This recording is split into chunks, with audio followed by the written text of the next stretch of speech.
Hello, beautiful people. Hello. Hello. I'm changing it to gallery because I like it better. So, you can see everyone's beautiful faces. How much do you look at other people's beautiful faces, and how much do you just look at your own beautiful face? More than Be you. honest. I think all we do is just look at our own faces on these things. But also, I think we look at like everything that's happening around us, and we're like, can nobody see them in a Zoom meeting? They're like naked behind the computer. What a time to be alive, right, guys? Yeah. So, Yeah.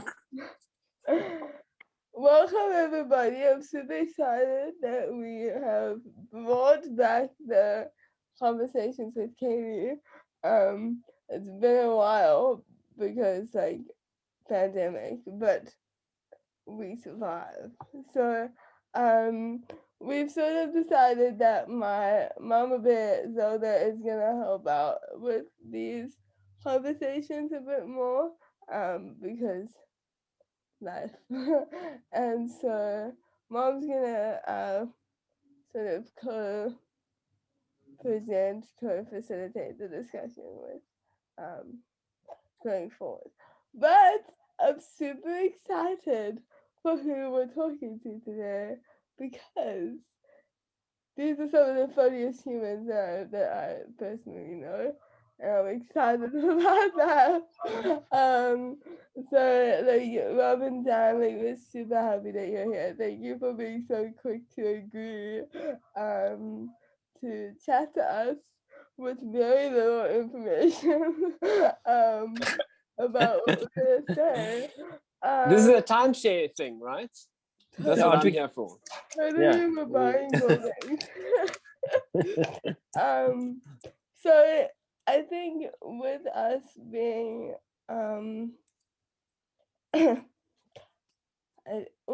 let's do a bit of an intro, I think.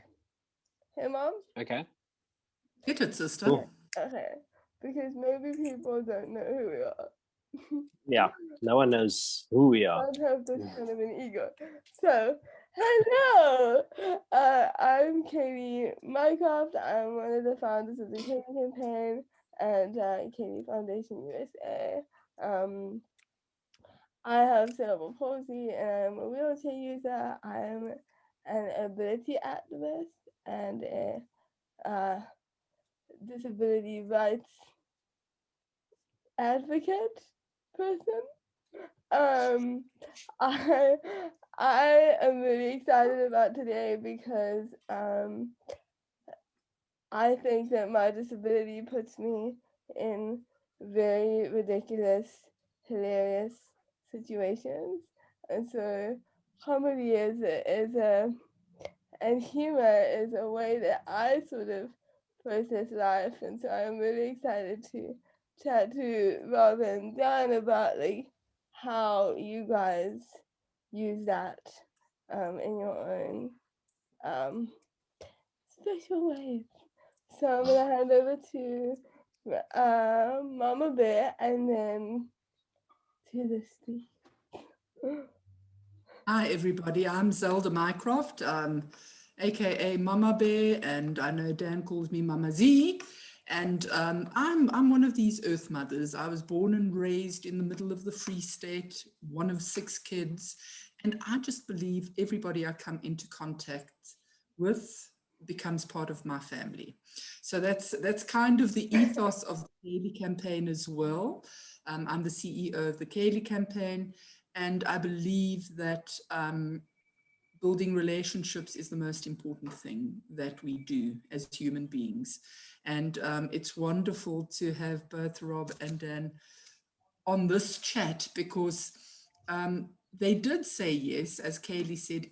They said yes immediately with little to no information. And I think it's because we do have a relationship with them that predates this actual conversation. So thank you very much to both of you. And it would be wonderful if each of you could introduce yourselves in the manner that you'd like to introduce yourself, and also maybe just mention what your previous link is to the Chaeli campaign and to Chaeli, and how you get to saying yes to a crazy thing like this, and us taking your time on a Saturday afternoon. So, Rob, shall we start with you?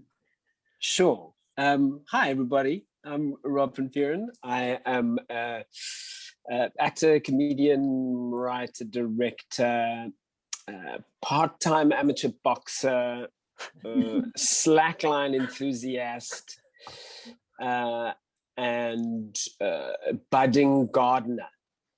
I am also a proud member of the Mycroft family. And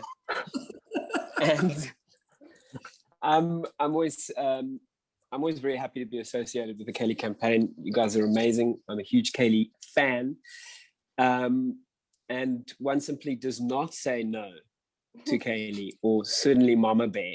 If you say no to Chaeli, you're gonna have to deal with Mama Bear after that. And I can't even remember the first time I did stuff with you guys. It was like over a decade ago. I think that we kind of pushed your buttons for MCs at golf days on a regular basis. Yeah. And I can't remember if it's like a golf day connection where we say, hey, we need an MC, and we also need you to do a whole funny bit at this while you MC. And can you maybe also be an auctioneer? But where's the first time that we met? I have a feeling it was on TV, actually. Oh, on something, I wonder. We'll have to check the archives on that, though. Yeah, check We're going to back. have to delve into that. You see, this is what happens with family. You do not know where the beginning is. It just is. And you also don't know how to get rid of them. Once they're in, they're in. So true. You go, Dan. Yeah, Dan.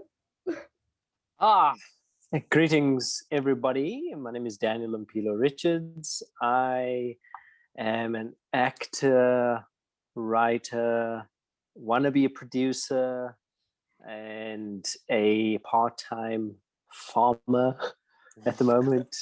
And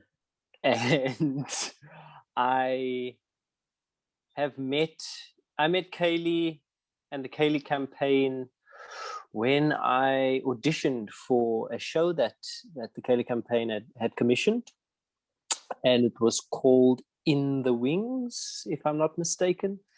And I got a role. As an actor in the show, and it was a wonderful experience. And ever since then, Chaeli and I have been best buds, and and I've been connected to the Mycroft family. And most recently, the Chaeli campaign were part of the Project Orange Drive and we, amongst many organizations, managed to deliver 7 million oranges. So that's how we go back. Dan, it's been a pleasure. You've been a member or a cast member of at least 2 of our productions. Yes. The other name is escaping me. No functional language. No functional language, of course. That's the one. Yeah, the best faces in that show.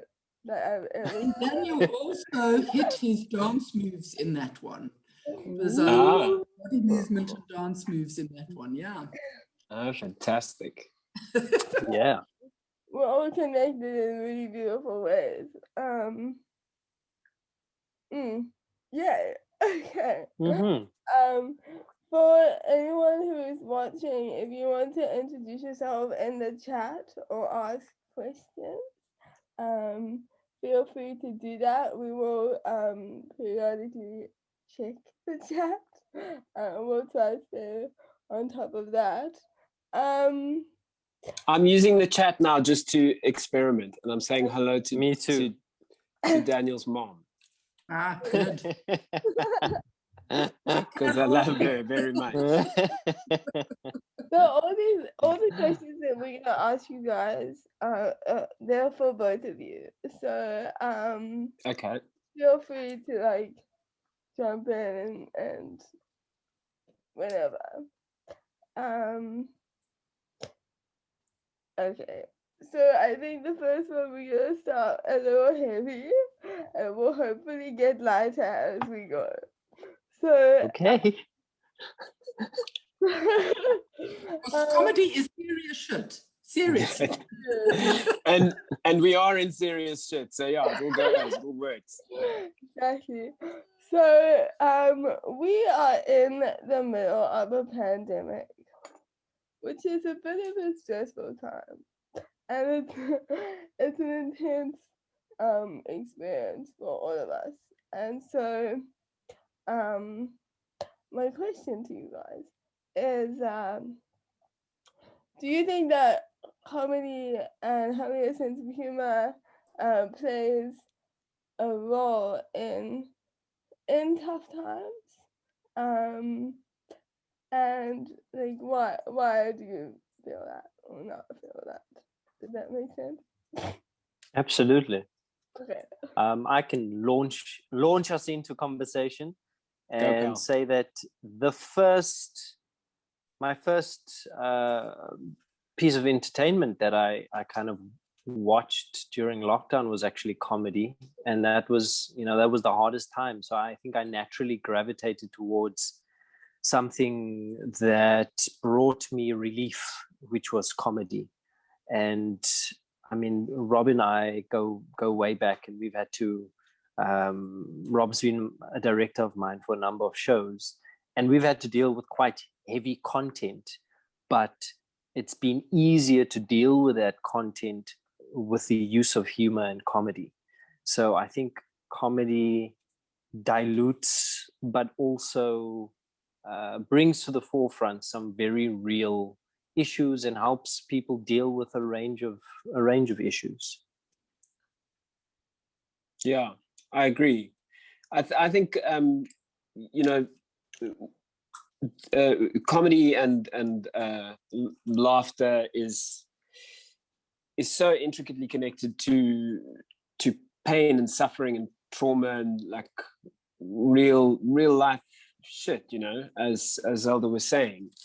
I mean, how often in a deeply traumatic, deeply harrowing, sad situation, and it could be a loss of a family member, really dark stuff. There's always a moment where a joke, inappropriate, but at the perfect moment, just releases all the tension, and everyone has this feeling of I suppose just a common humanity in that moment. And I think laughter is a trauma response, in as much as tears and crying is a trauma response. I think it's intricately connected to the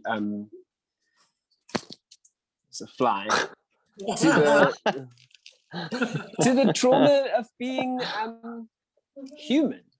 And obviously when things are really hectic and there's like a global pandemic, I mean, you just think about how much memes there are about everything, and it's how we respond and make sense of what's happening and how we cope. It's a coping mechanism, I think. Something that's always fascinated me, and Dan, you mentioned being playing the love interest role in in our first play, in The Wings. And that play was anecdotes from Chaeli and Erin's lives with the Terry sisters as well. But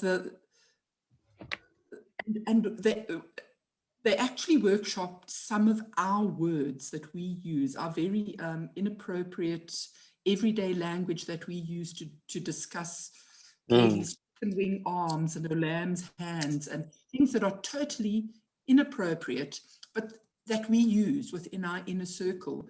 And the thing that was interesting to me, the very first year that it played, it was in Broadway on Long Street, which has since closed down, not because of us, but I think we were there in the last season at Broadway. And the only place that Chaeli could sit was right at the bottom in the front. And because it was a controversial subject like disability and inclusion, and there was a chick in a wheelchair on the stage, the audience was so uncomfortable that they only started laughing the first time Chaeli laughed, and they felt that they were getting to laugh.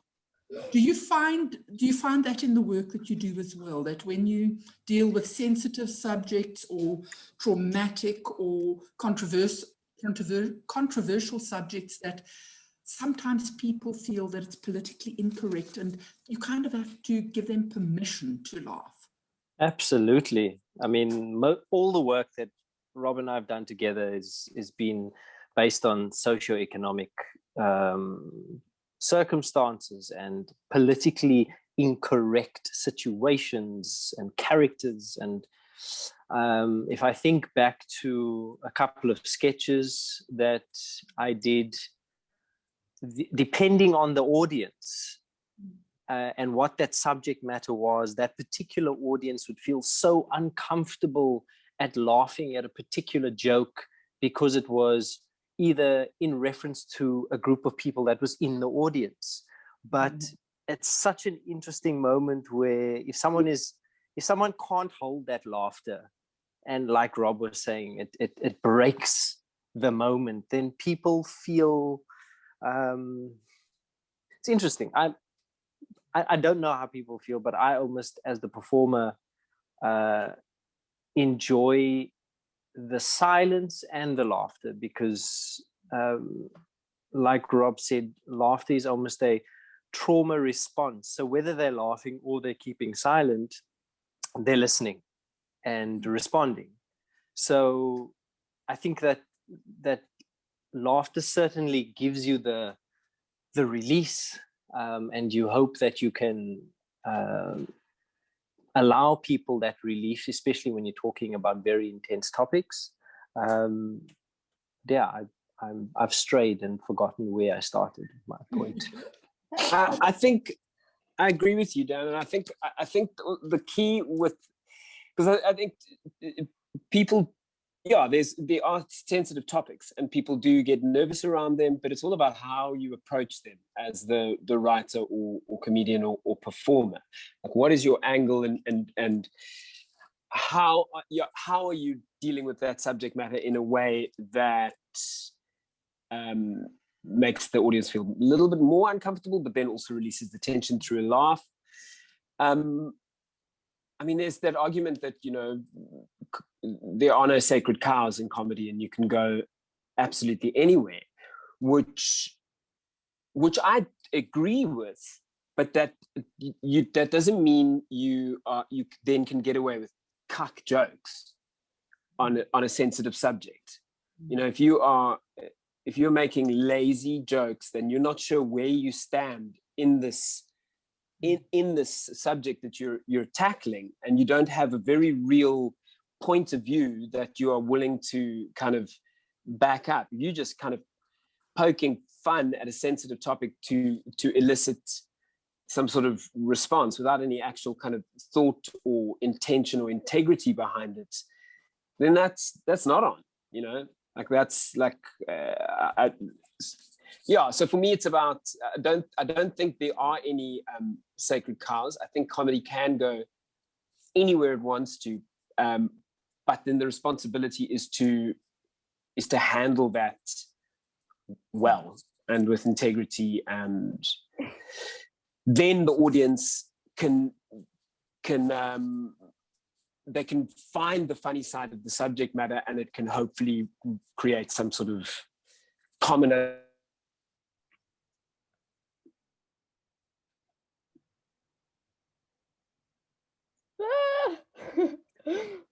Frozen a bit. Frozen. You will come back to us. You will return. Come into the light, Rob. Come into the light. While that crisis is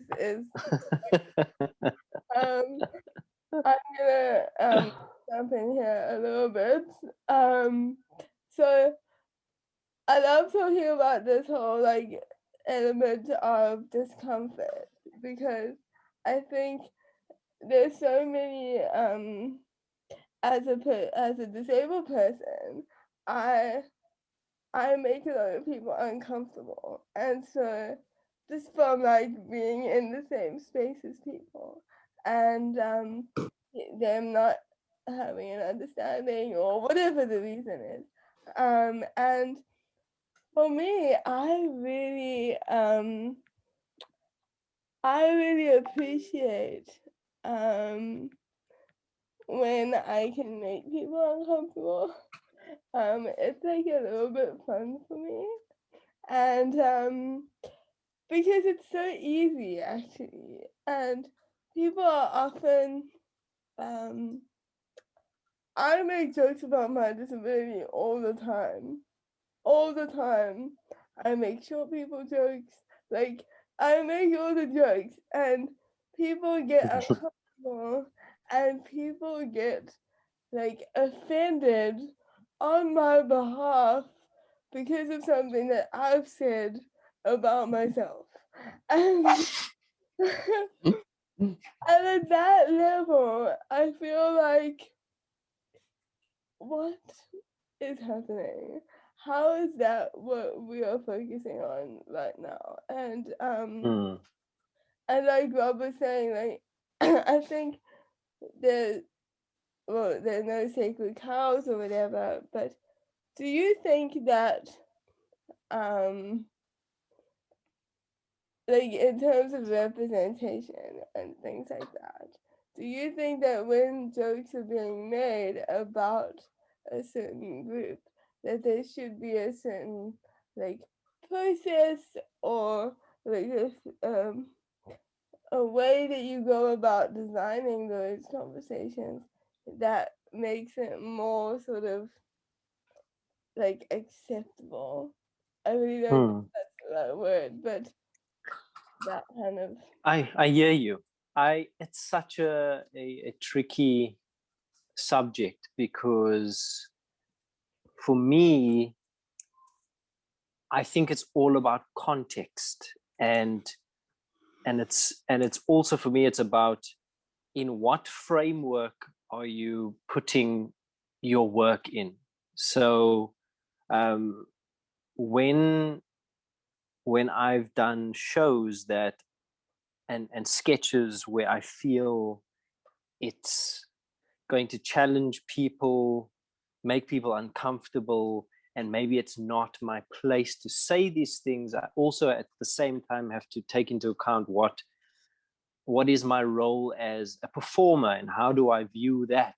And I certainly think that in some ways the role of a storyteller and a performer is to bring conversations to a community and say, these are the things that make us feel uncomfortable, and let's talk about them. Now you take it a step further and you put a layer of humor underneath that or on top of that, because it's almost maybe the subject matter is too provocative to deal with directly.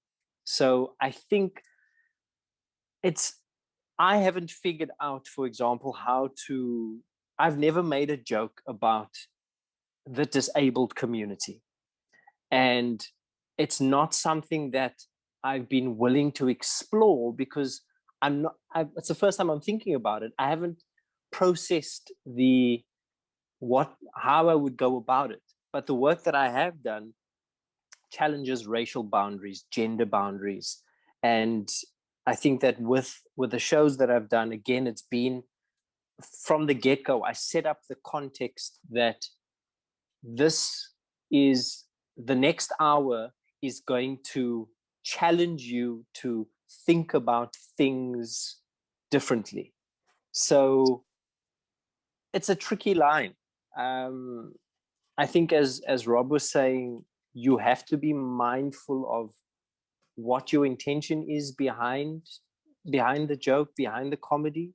You can't just speak about something, not have a viewpoint, and not stand by your viewpoint. but at the same time, for me, the issue of who is saying the joke and how they're saying the joke is very important. Rob, Chaeli asked me. No, I actually don't. Like you, Chaeli, you can ask your question. I can't repeat your question. But I think it reminds me of like two people. There's the comedian Josh Blue, who has cerebral palsy, who I die laughing at every time I hear him say anything, because it's super relatable to me. But then there was a skit that Trevor Noah was speaking about deaf people and how deaf people would like shit on him because he didn't want to make a deaf joke, and that he was unintentionally like excluding that group of people by not making jokes about them because you make jokes about everybody else. And I think that's a really interesting perspective to think about, how by not addressing something, you're actually creating a bigger space between those different groups of people. Hey, Rob! Rob's back. Hi. Hello! I'm so sorry. My Wi-Fi just dropped out. So I had to download everything on my phone quickly and do it via data. I'm waiting for. So I think a good place to sort of go from here is then so you guys are like funny humans, and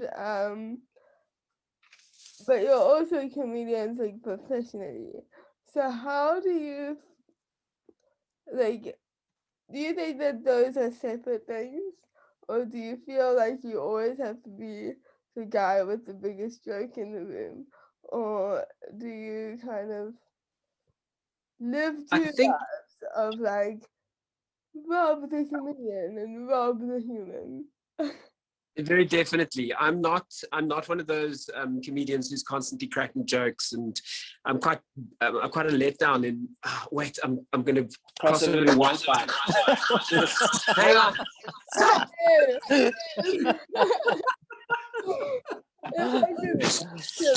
Headphones. Hang on. So confusing. I'm so confused. If I drop out again, I'm sorry. I'm double lives and you showing up. Yeah, exactly. Yeah, I don't know what they call it. I'm like an introverted extrovert or whatever. I think Daniel's similar. I think we're quite similar in that way. If we're in the mood and we're in the zone, we'll be definitely kind of charismatic and entertaining, but we're not on all the time. We're both kind of withdrawn a lot of the time and kind of quiet and even a little bit on the, I wouldn't say shy, but we're not. I mean, lots of friends who are comedians who are constantly on and are constantly making jokes. Yeah, and I can't. I'm not. I don't have the stamina. I watched a TED Talk where this woman described herself as shy loud. I think that's me. Yeah. I'll send you the TED Talk, Rob. Hey, please. Can I jump in here quickly and just ask, both of you being shy loud and being so accomplished in so many different ways, what led you to comedy? Because being a comedian is one layer of who you are. And did you start there?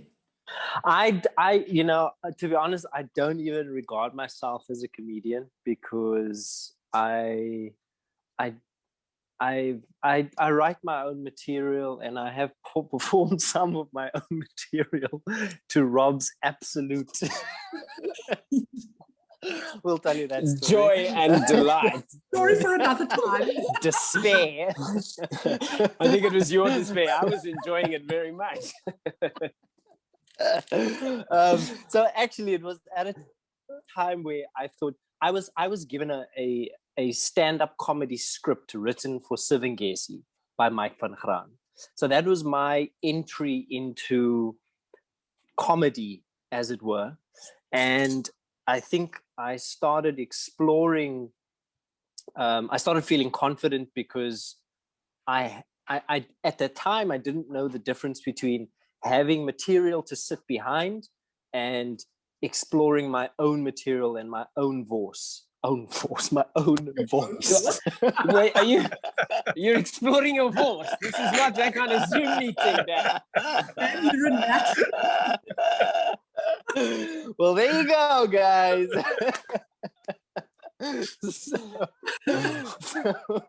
So I was doing the one-man show, and Rob was hosting a comedy show for the Cape Town Fringe, I think it was.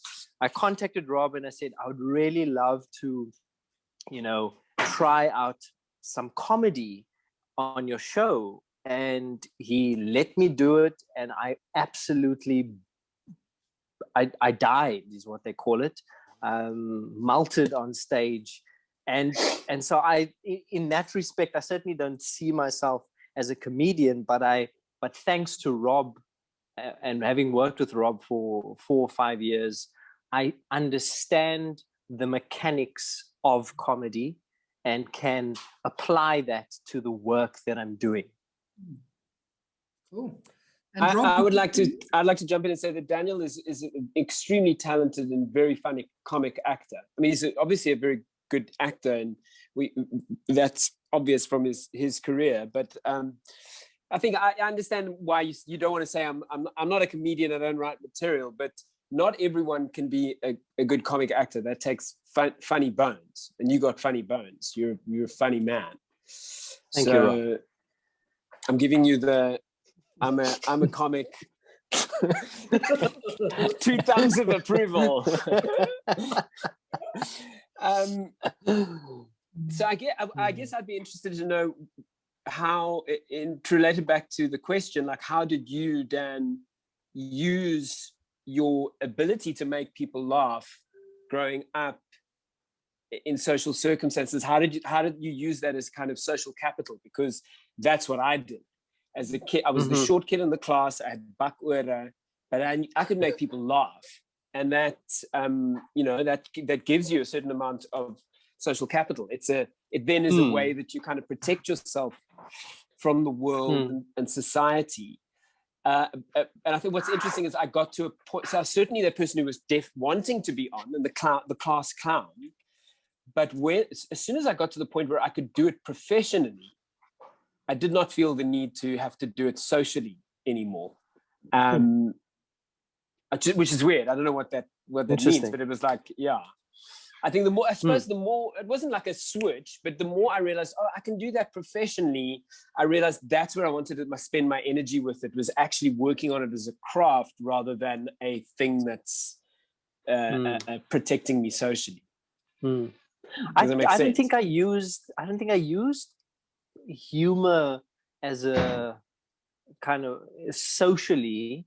I think you just used your abs. I wish. Oh, that's right. As a kid, you didn't have abs. No, now you remember, Rob. I remember. Yeah. I think I used charm more than, and I was quite naughty, and sly. So I think I used my intellect more than humor to navigate through the treacherous burrows of childhood. and then later it was the abs.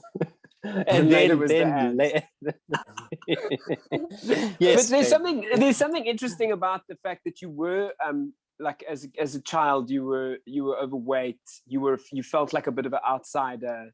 Because similar for me, being the short guy with buckwurre, I felt like an outsider. And I think there's something in that allows people to access comedy in a way that's just truer and realer and funnier than other people. In my experience, really really beautiful, smart people who've never really had any problems and have never been on the outside of the circle are generally not that funny, actually. And I don't know if that is just a bad generalization, but I think there's something about comedy stemming from the place of feeling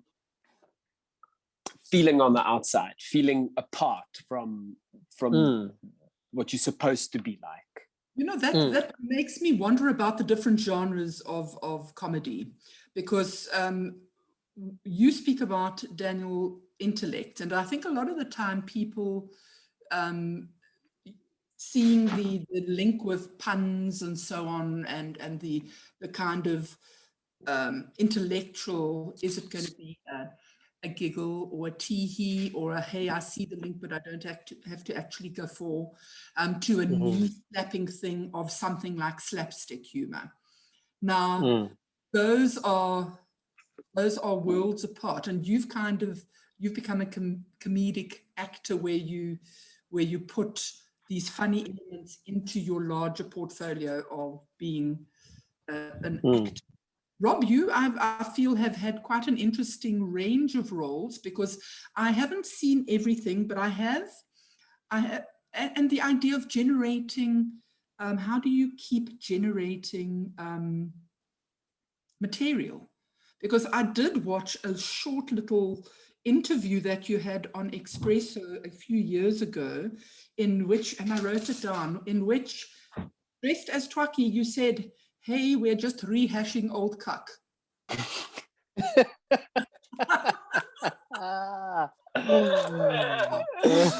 Never. What degree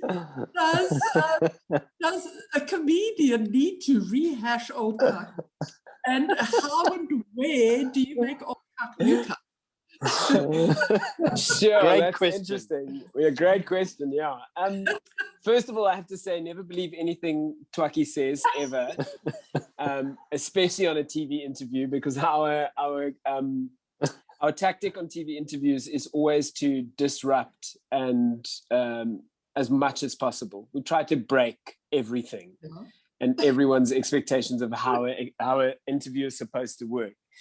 But yeah, I mean, the pressure of constantly generating new content is a thing. Weirdly enough, with TMAS, we found it really easy to generate content, and I think that's because, in a sense, we did rehash structures. We had like an episodic structure to the show that was familiar to us and to the audience, but we would write new content within those little episodes within the show, and we had quite a vast library of different episodes that were interchangeable depending on the show that we wanted to write or what would work for the thing. And I think also because we understood the characters so well, and because they were yes, there's slapstick clowning characters, and there was that whole kind of shtick to it. They were also satirists, so we were always commenting on what was happening politically, socially. So generating content for them was actually quite easy. I mean, we wrote an enormous amount of shows, especially in the beginning. When we first started, we did a residency at the Armchair Theatre, and we would write a new hour-long show every weekend for months on end. Which now I think to write an hour-long show in a week and perform it by the end of the week, to me is like, oh God. I could do that with Kore and Twaki, but as a stand-up comedian, I find it a lot more difficult to generate that content. But I suppose because it's coming from a more honest place, or it's I don't know, it's trickier because it's me. I'm up there. Yes, it's a projection of myself, but it's like things that I am saying in my thoughts, and that's just harder for me to do than if I'm writing for someone else. I find writing for a character a lot easier than writing for myself. But having said that, you find ways, because you've got to, as a stand-up comedian, you can't sit on the same material forever. You have to write new stuff, and I've tried to kind of write a new show every 2 to 3 years. and I'm currently working on a new one now. When and it's did you hard. stop? When did you stop worrying about what people thought about you as the comedian, sharing your own life and your own words? Did it ever stop, or does it? You mean sharing his voice? Yes. I mean, he does that as well. It's probably where I got it from. I don't know, Dan. I don't know if I ever. I mean, I don't like. Well, I want to be liked, like all of us. I don't like it when people don't like me, but I also kind of knew from very early on that not everyone's going to like what I have to say, and I don't want to be the kind of comedian who's doing stuff that is really kind of in the middle and doesn't push any buttons and doesn't kind of push the envelope a little bit. So Does that beg so the yeah, question? Sorry, Rob, Yeah. does, for both of you, does that kind of imply that if you're a comedian, oftentimes you're dealing with controversial topics? Does that kind of say that by definition, being a comedian makes you a form of an activist? Because you have a voice, you have intention, you have a platform, and you therefore using all of that as again, I think if the intention is there, absolutely.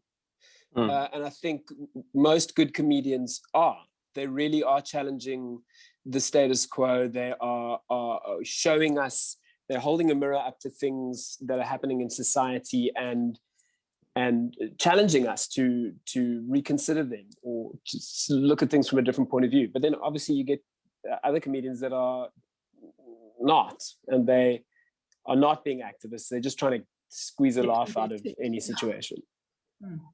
Yeah, I think it's if we look at, I guess, the history of performance in South Africa, it certainly came from a place of activism, more so than just entertainment.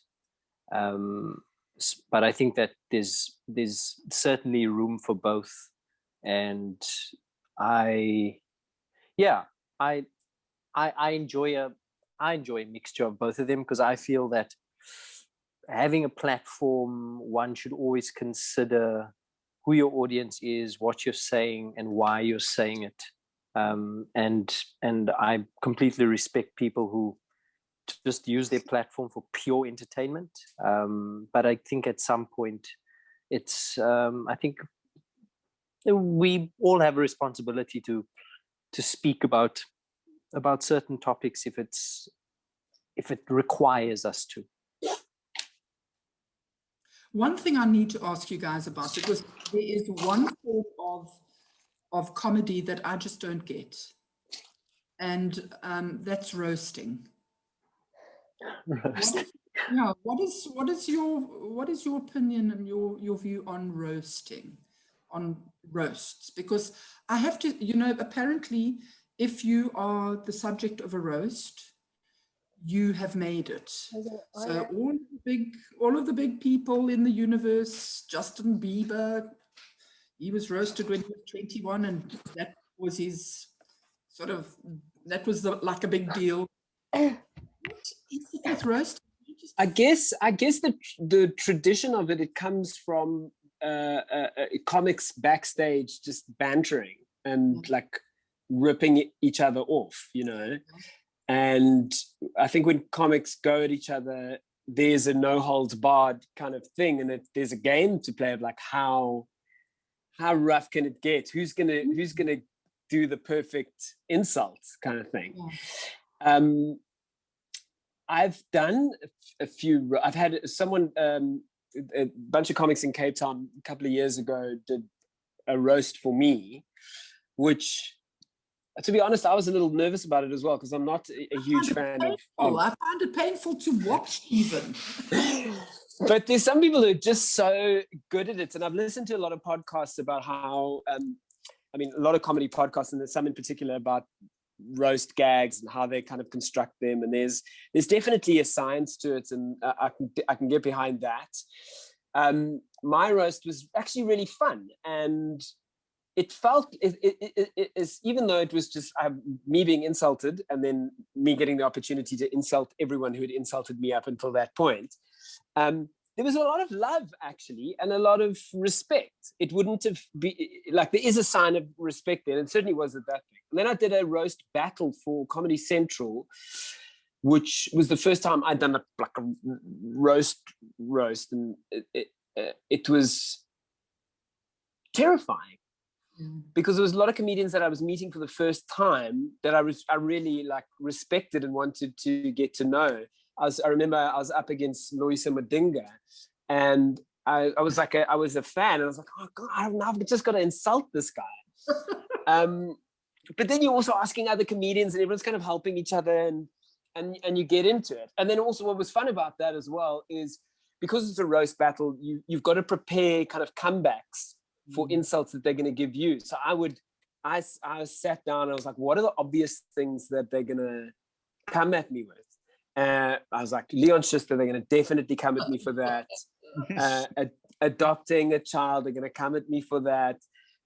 So I had comebacks waiting for those. So when they did come, I was just like, bam, got you. And that was really fun, actually. It was, but very much out of my comfort zone. We were all of us were very nervous and terrified, but there's been more and more of them, so it's becoming more kind of accepted into the culture of comedy, and now it's just, I suppose, just a part of it. Dan,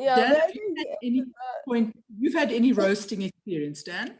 I've had no roasting experience. I try and roast Rob during my shows subtly on the way, and like people who know Rob will pick it up. But speaking as your director, Dan, it's not subtle. It's not subtle at all. I think it's pretty subtle. Daniel does Rob impersonations in the show. I love it. Yeah. Because it's about how you go into things, and how I love you speaking about having comebacks prepared, because I think that you had to do that for like the roasting, and that was part of the whole process. I feel like as a disabled person, one of my coping mechanisms is sarcasm. And I'm like, oh, if you're gonna be an asshole to me, I'm gonna be sassy, and I'm gonna have better comebacks than you. And so for me, I think that has always been sort of a way that I created space for myself.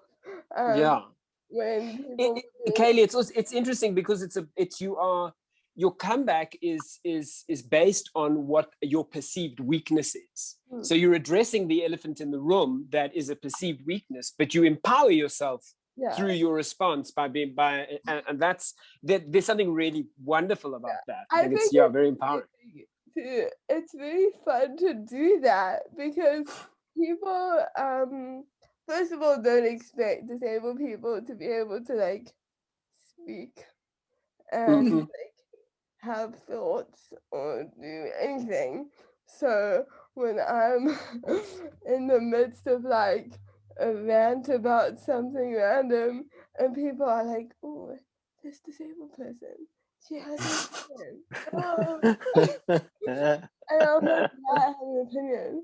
And I think my best is when that comedy is an unexpected thing in a disabled world. They're like, how can you be laughing at that? Because if I was experiencing that, I would be crying every day, not leaving my bedroom. And I think that there's so many situations that just they need to be written about. Like so I'm finishing my book right now, and the one chapter is about every time, maybe not every time because that would be an entire book in itself, but a lot of times that my body has been a bitch and let me down in public places. And that chapter is called For Shits and Giggles. And it's a strategy that my mom has always used. Like, if there's shit happening, we gotta get Katie laughing, because if she's not laughing, she's crying. Well, And that's it. And most times she is crying, and as long as I can get her to laugh, we over the worst of it. What you spoke about earlier, Rob, that whole it being a very fine line between the sadness and the joy. They're flip sides of the same coin for me. They're so intimately connected. Yeah, and Chaeli's dance partner passed away in a car accident in December, the age of 28. And our dance, we had our first dance with our wheelchair dancers together for the first time last Sunday. And they had not had an opportunity to go to his memorial service in December. So we held our own celebration tribute to Damien and invited his family. And it was just so different to the tribute that was there directly after he passed away, because our whole perspective was that we were going to celebrate the joy that he had in dance. And even though there were tears last Sunday, for his family for the first time, I think it reshaped their idea of saying goodbye, because they didn't know what he meant to the dancers. We showed videos of how he was a world champion dancer.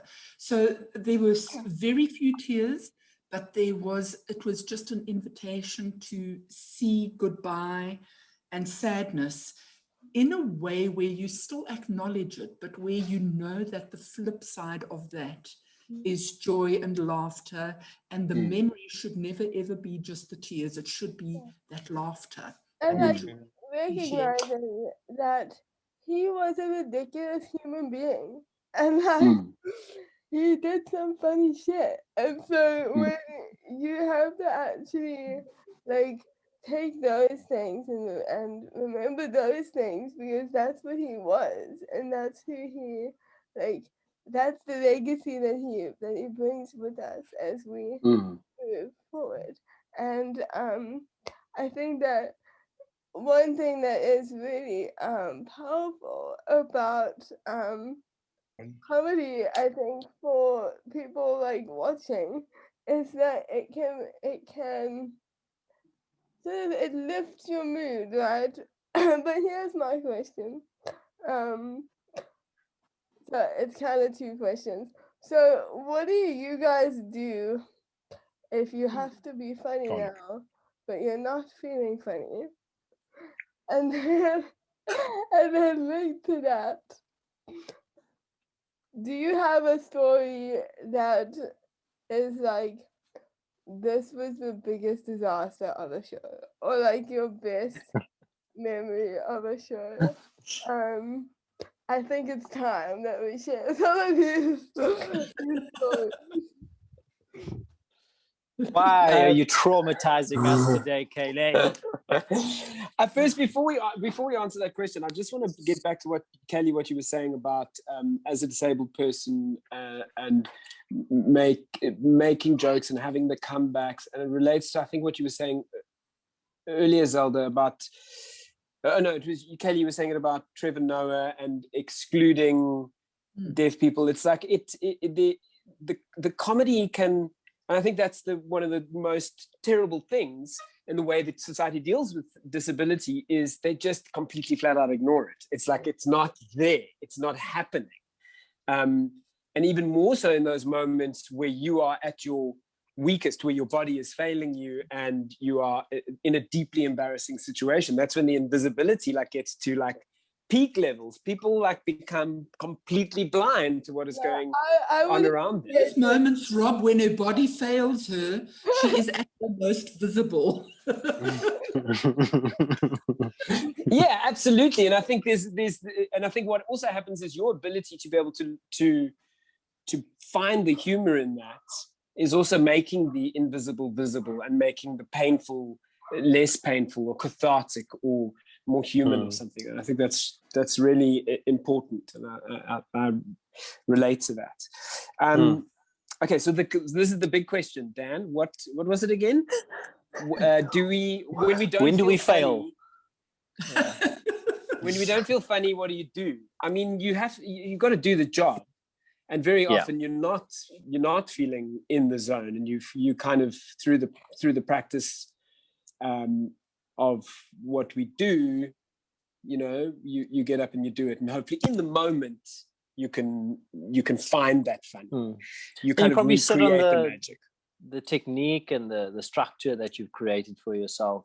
You kind of, I at least sit back on that when I'm not feeling great.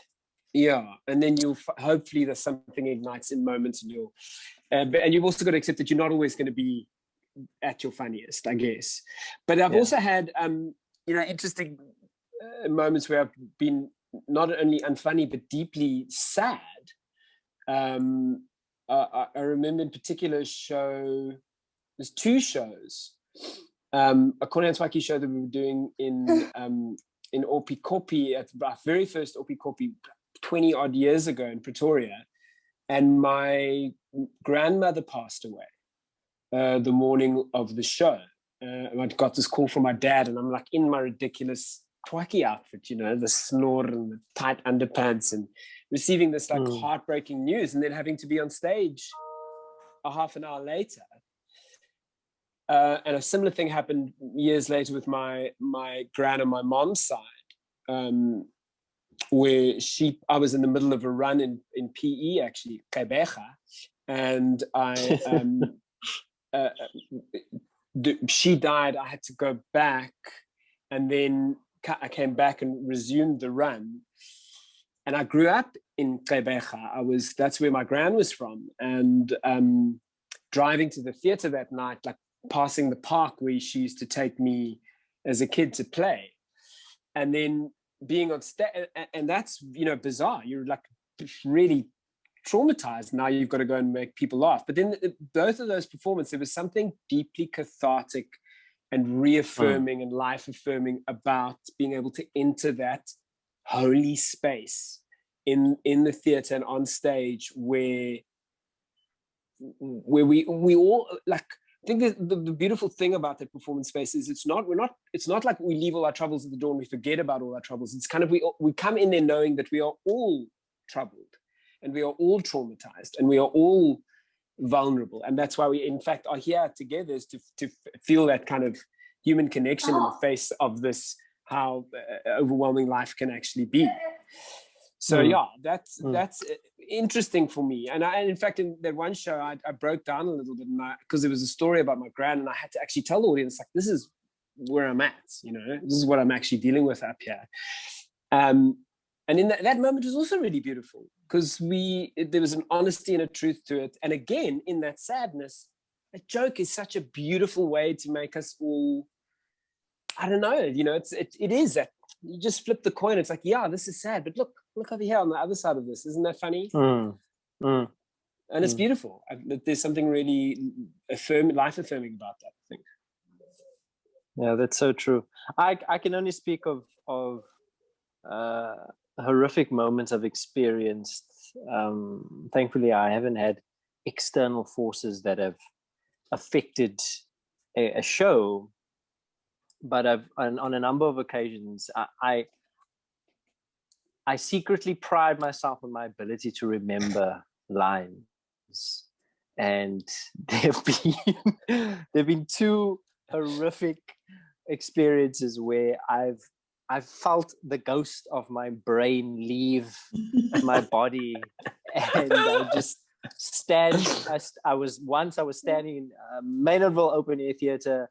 It was the only little 5 lines that I had. It was opening night, and I had no lines to say. And similarly, it was my 103rd performance of Payback to Curry in Grahamstown, and it was my favorite sketch. It was 5 characters on a box, and I launched into the sketch, and then it just disappeared out of my mind. And I just had to look up at my sister, who was in the technical box, and say, next sketch, and move on. But every time after that, approaching that sketch was so traumatic because you've just forgotten. That is you get to laugh feeling. about it afterwards. Yeah, it is. It's terrible. It's terrible. When we were doing Three Little Pigs a lot, and James Cairns, who was one of the actors in it, he would often do that, and he called it the wilderness. You just see this look on his face, and you can almost hear his brain going, nothing happening. But that also happened to me in that show. Also, like after our 100th, I don't know, we did our 100th performance in Edinburgh, and then we were in Amsterdam after that. And it's like I knew the show like the back of my hand, and it just went, and just like staring into the abyss. You're like, how did I get here? Where am I? How did I get back? I think And everything slows down. It's like, wow. I had that in a stand-up show as well. I was trying out a new material in Joburg, and I jumped on, and it just all went. And in the moment, I was like, just be calm. It's gonna come. Just turn and grab the mic stand. And by the time you got the mic stand, and it'll be back. And I was like, nothing. And then I just stopped. I was like, I'm sorry. And I left, and I got off stage. I'd done like 3.5 minutes. It's ridiculous. I think that happens in like everyday life as well, though. That like you have these moments where you like either you're gonna like plow forward and you're gonna like steam turn ahead, or you're gonna just be like, what? Cool. I think I've had that where like I'm doing a presentation somewhere like important, and my leg spasms and all my notes like fly off my table, and I'm sitting at the UN, and now I have 4 minutes. I have notes, and now I'm supposed to be smart. So like in that moment, I'm just like, well, you know what this is right now? This is what we call a disability moment. Well, also, can somebody get my notes for me? Thank you. That happens all the time. I think one of the best things that I remember from doing a speech, and it's very different from like a comedic like show, but I think I was speaking at like Weinberg Boys High School or something, and it was after we'd done Kilimanjaro, and I was like, look at me, I'm a champion of like mountains, and I made a joke, and I was like, why is no one laughing? I don't understand. And like instinctively, I just sit there like in the cricket. I was like, guys, that was funny. Why are you laughing? And that, like, acknowledging that it was supposed to be funny, it didn't actually work out that way. They didn't appreciate it. I think after that, like even an inkling of a joke, they were laughing. And so I think it's how do moving that into a question about you guys, how do you, like, you've been in audiences all over the place, and sometimes audiences are not the vibe. They're just like, well, this is shit. And I can't leave because that's rude.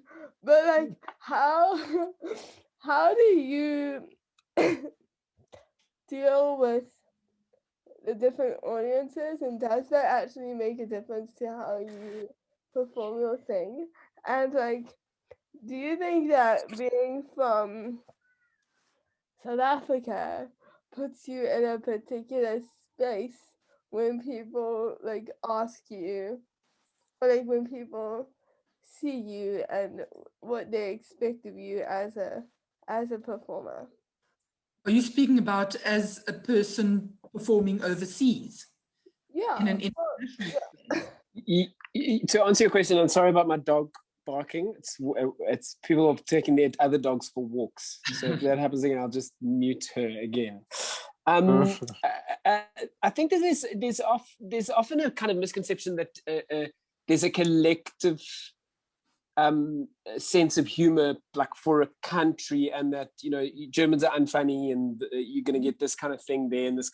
And I don't think that's entirely true. What I find more interesting is how the energy within a room can change from room to room, and that's not like from like country to country. Like for instance, I would have done a run at the Fringe World Fringe Festival in Perth years ago, and the one night the material just died. It was just awful, and nothing was landing. I felt like I was doing everything the way I would normally do it, but it just wasn't working. And there was just a collective energy in that room that night that I didn't kind of hook into. And it wasn't about them being Australian and me being South African, because the next night I did exactly the same show in exactly the same venue, exactly the same, but it was hilarious and every joke was landing. And I think that's those are minor things that you're not necessarily aware of in terms of timing and rhythm and stuff like that. But then it's also just there's something about the energy of the collection of people in that room, and that can have something to do with their personalities or something. But it's for me, that's more interesting, how that shifts from room to room, as opposed to how the vibes shift from country to country. Because what I have found is that a sense of humor and laughter it's a universal thing. That's like such a human thing, and that's how we connect across cultures, is through comedy. And it's I think that I personally think that thing of like how comedy is culturally different, I think it's played up more than it actually is a thing, in my opinion. I think my comment on this on Chaeli's question would more be around subject matter and the audience's reference point of what you might be doing on stage. Exactly. And so I found myself performing a satirical comedy in a shack in Khayelitsha, and that particular audience they kind of understood by my fifth sketch that I was doing satirical comedy. But for the first 4 sketches, they thought I was just making fun of them and people around them and South Africa. And so the energy in the room was extremely hostile initially. They were like, this is offensive. But the form was satire. So I hadn't understood that going in, which was a big lesson, which I've taken into a lot of other spaces, but then again, you can't always, doing the form that I was performing, you can't always take into consideration every audience and every context. I think it might be slightly more adaptable in the stand-up comedy form, because you can respond to the audience and play off people. And what you do from a stand-up point of view, if you're going to play in the UK or in Australia or wherever it is, you'll go over your material, and then in particular references, you'll check which references they're going to get or not. And then you've got to go, okay, what can I change this? How can I change this reference? Yeah, or even words, so that they are on the same page, so that it's something that they can relate to. And what's interesting about that is by doing that, you realize, oh, the underlying joke is still the same, but it is just about the reference points. And I think that's where that thing of like, oh, culturally, sense of humor is so different.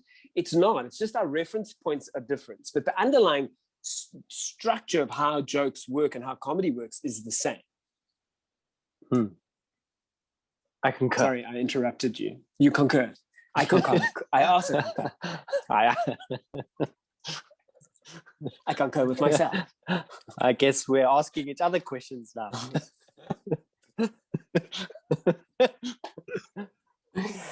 There was a second half to that question though as well. What was it? South African. Oh, their expectations. The audience's expectations on you as a South African. I think, yeah, go. What do you think? I don't know what I think.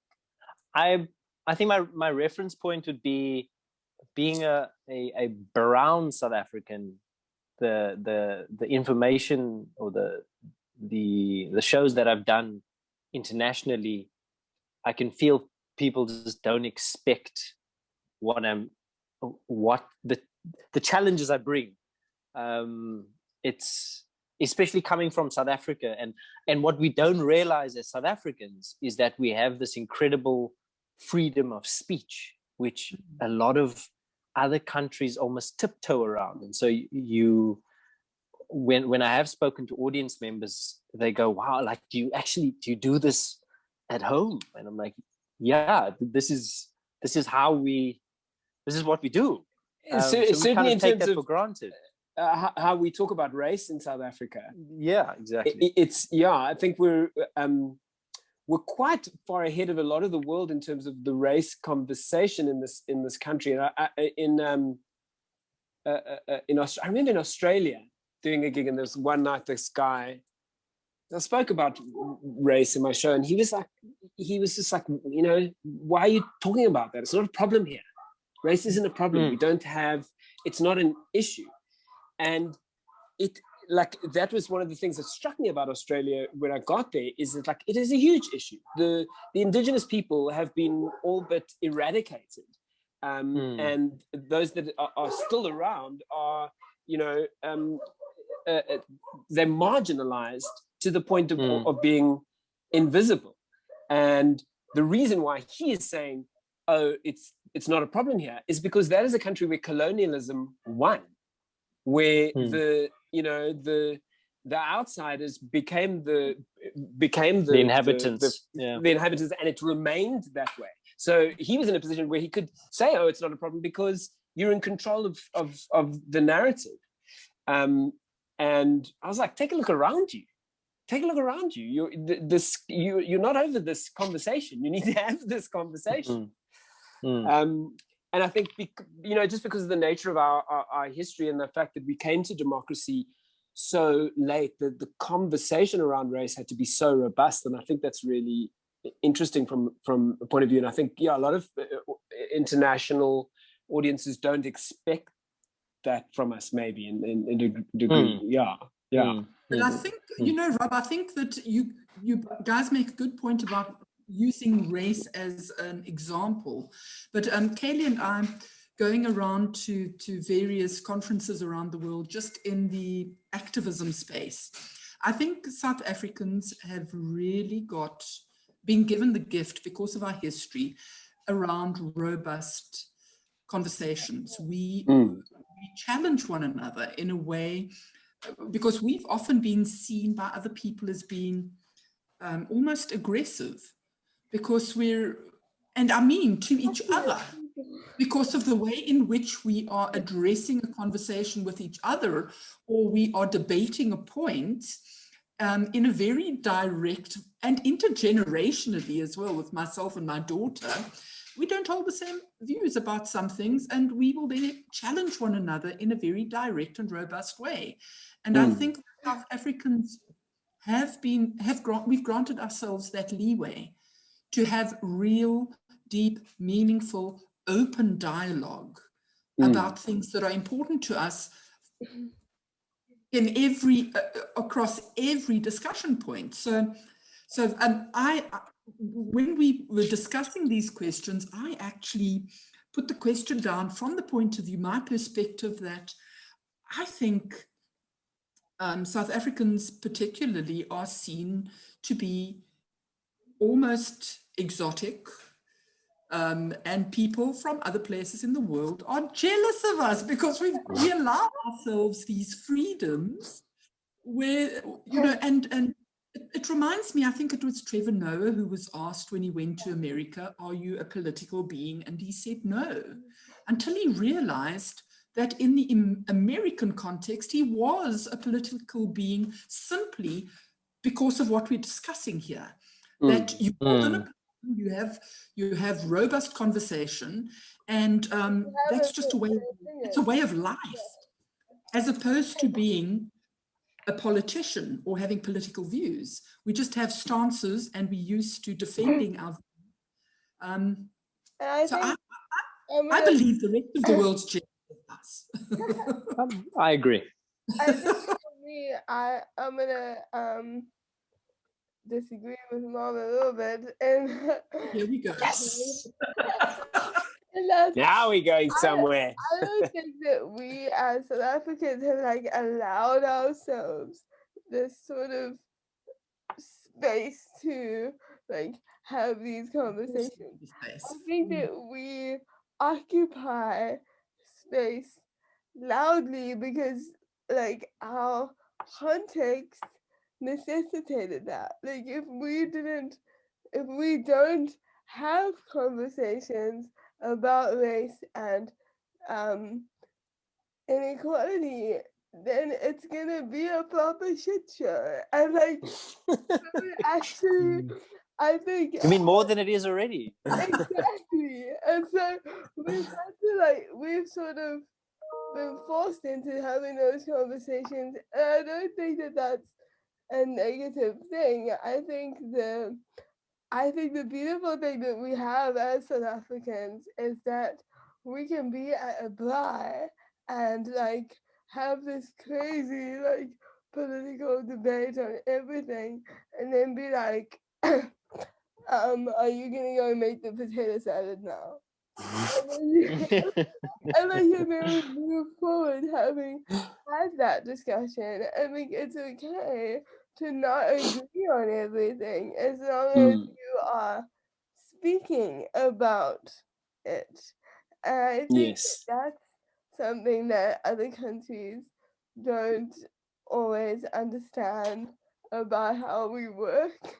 And I think other countries definitely have this apartheid picture of South Africa today, because like we would go overseas with Damien, who was a brown person, and we'd go to the competitions and they'd be like, but you're a mixed race couple. Is that allowed? And I'm like, 2016, guys. Like, it's allowed. Like, don't worry about it. And I think people also sort of expect as white people that we don't want to talk about it. And I've had experiences in many an airport where people are being racist. And I'll be like, hi, you need to not do that. You can't. And I think that's a thing as South Africans that we all have, where, and especially I think young South Africans, where we call you out on your cuck, actually, where you say something that's a bit sexist, and we're like, buddy, that was sexist.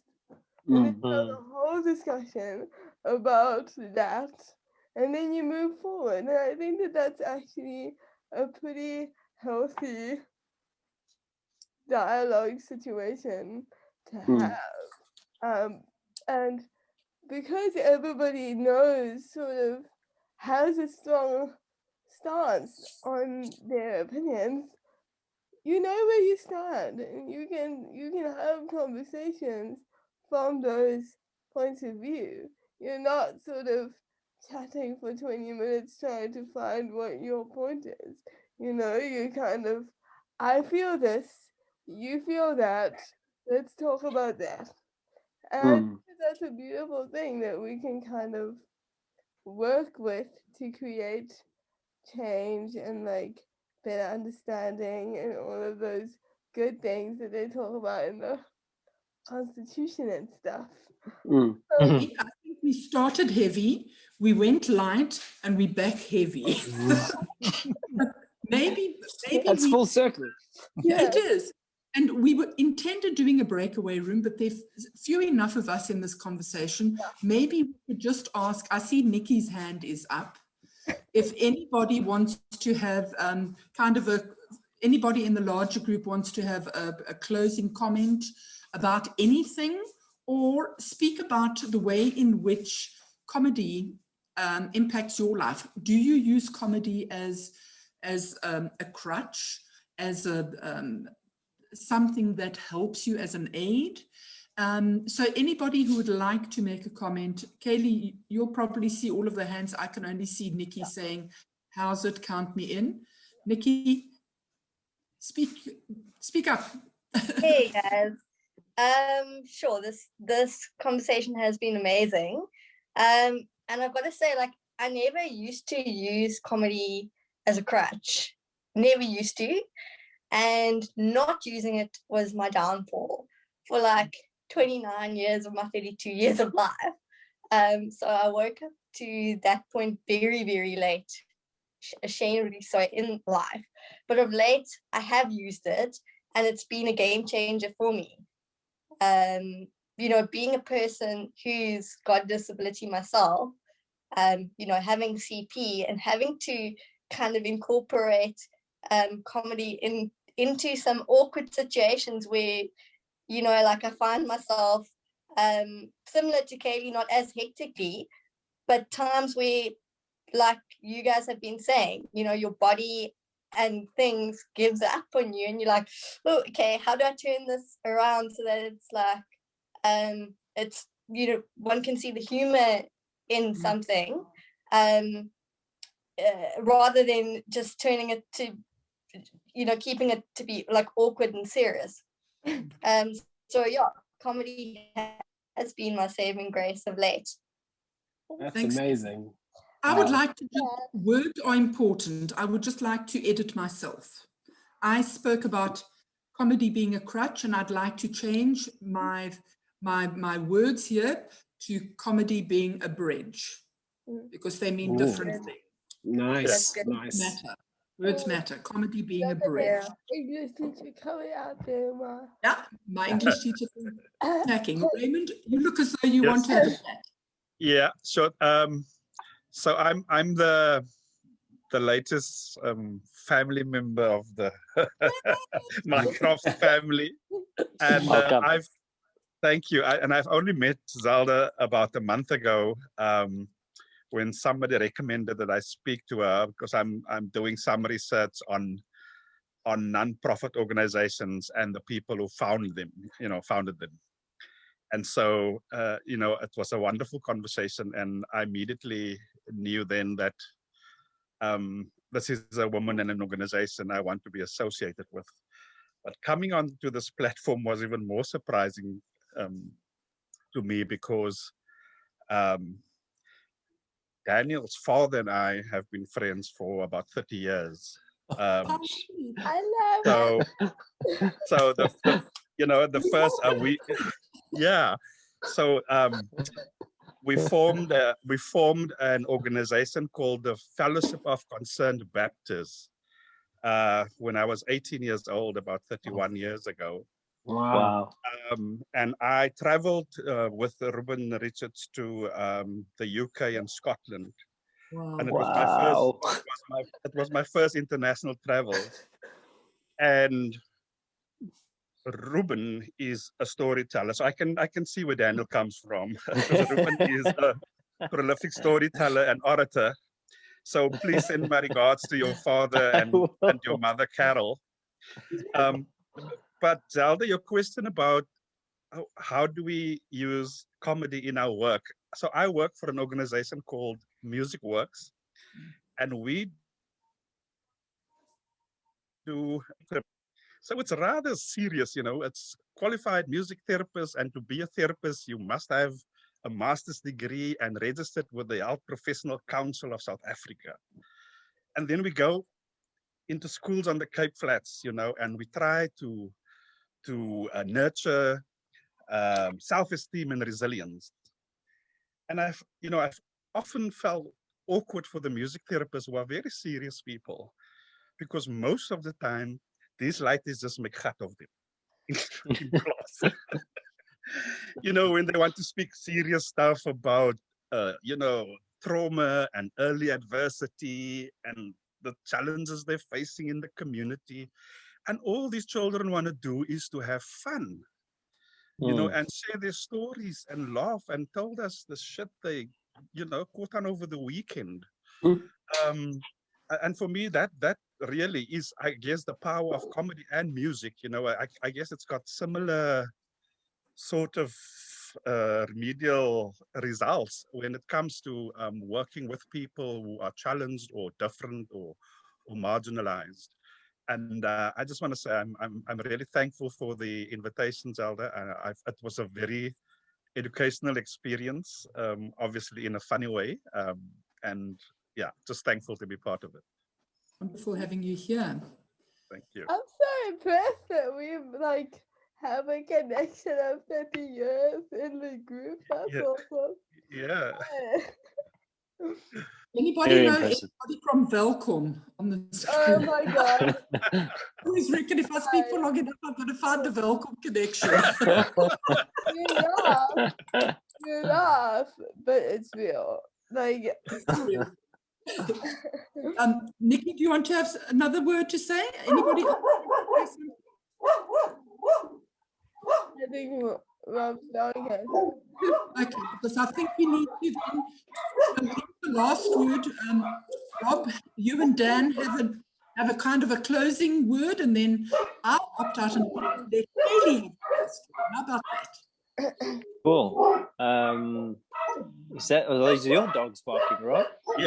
Jeez, That's mine too. Mine too. The dog definitely add to the Yeah. Absolutely, absolutely, absolutely.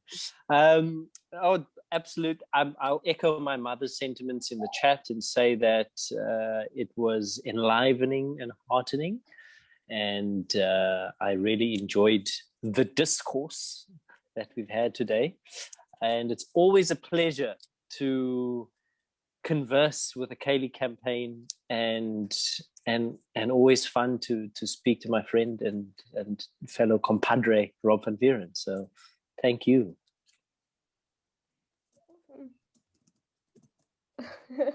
Sorry, I had to unmute. Thank you, Dan. I love you. I love you. It's always a joy to see you. You special human being. Love you too. And Chaeli and Zelda, I love you guys as well. Thank you so much for having me here and being able to have this chat, to meet all these wonderful people.